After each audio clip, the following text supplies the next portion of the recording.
Good morning, everyone. Happy Tuesday. I hope you are sitting back, relaxing. Maybe you're wrapping some Christmas presents, cooking breakfast or an early lunch. Well, we have a really great show for you, and we're starting off with very important health news. Of course, the COVID crisis is raising concerns about the health of those who suffer with mental illnesses like eating disorders. One Atlanta family is using their story to empower others through music. Ruth Falkenstein, board chair of Eden, and her husband David recently shared their journey with me. Take a look. Ruth and David, thank you so much for being with us. Before we get to the music, though, Ruth, I want to make sure everyone understands the incredible work that you do at Eden, helping people who are struggling with eating disorders. EDEN stands for Education and Insight into the Eating Disorders, and we provide education and resources to teachers, students, coaches, schools, and the general community. Throughout the pandemic, we have seen an 80% increase in those suffering from eating disorders and related mental illness, and it has taken its toll on all age groups across the board. Absolutely. I cannot believe that number. That gives me chills. And that's why the work that you're doing is so important. And unfortunately, I know you both are familiar with eating disorders. Ruth, you have a history, and now your daughter. I can't imagine, what that is like, seeing, not just going through it yourself, but then seeing someone you love. So could you talk to me a little bit about that? Sure. Well, as a mom who had an eating disorder and feeling like you've passed it on to your daughter, it creates a tremendous amount of guilt and shared responsibility. My parents, when I was struggling, was back in the 70s and 80s, and we did not have any of the access to the resources that we have now. Today, while the struggle is the same and maybe even more difficult with social media, we feel as parents better prepared to help her through this journey and with her recovery. And I know we have some comments from Emily herself in regard to what she's dealing with and how she's coping. So let's listen. It was more, I wanted to change myself internally, and I took that out on my external self. It feels like something is controlling me, and it's scary to feel that something is controlling you when you want all the control over it. David, how do you feel like Emily's doing right now? Well, I think she's incredibly strong-willed and strong-minded, and it's kind of like her mother. So I think she has the qualities and the commitment to get through this, and we're watching her do it.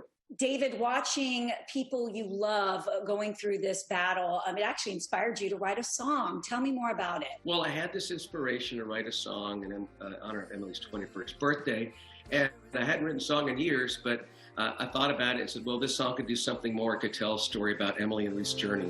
I found myself, there's no tomorrow. I found myself through pain and sorrow. So with the help of my friend Courtney Stone, we realized that the song could touch more people. So we recorded it in the basement and published it briefly to one of the collaboration sites. And then suddenly we received offers to sell it to a record label and a movie producer. What? That is incredible. What was it about the song that you think that really resonated with them? It touches a lot of people.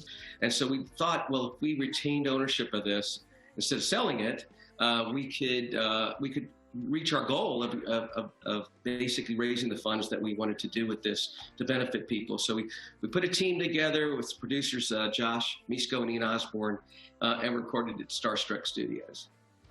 That is incredible and so impressive that you have this thought and then you're like, I want it to really impact and influence, so many people that really need it, especially now. And so the feedback you're getting is incredible, I imagine. It has been unbelievable. It's just been totally overwhelming. We haven't really promoted anything. Not really experts with social media. We're trying to get better. And every day, Christine, we get messages that the song has inspired someone or changed their day, or help them find comfort in themselves, accepting themselves as they are. I know these are tough, challenging times, but if the song can inspire people to want to give, what is your goal? What are you thinking? First of all, I'm hoping the song will be like an anthem for self-acceptance. That's actually term Emily came up with.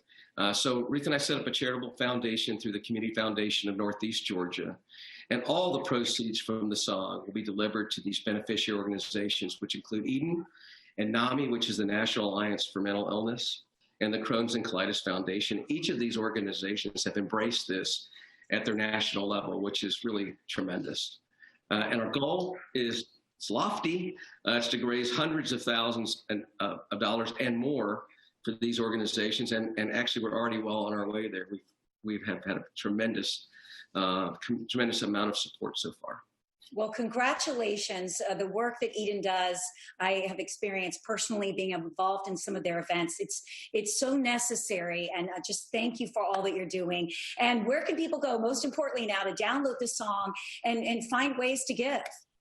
So the website, ifoundmyselfmusic.com, is where they can find all the information on the beneficiary organizations, information about how they can support those in need. Well, thank you so much again for taking the time to talk about this important cause. We so appreciate it. Yes, so important. And we want to thank I Found Myself Music for sponsoring that segment. And please make sure you check out Eden's website for more if you yourself or someone you love are struggling with an eating disorder. All right, still much more Atlanta.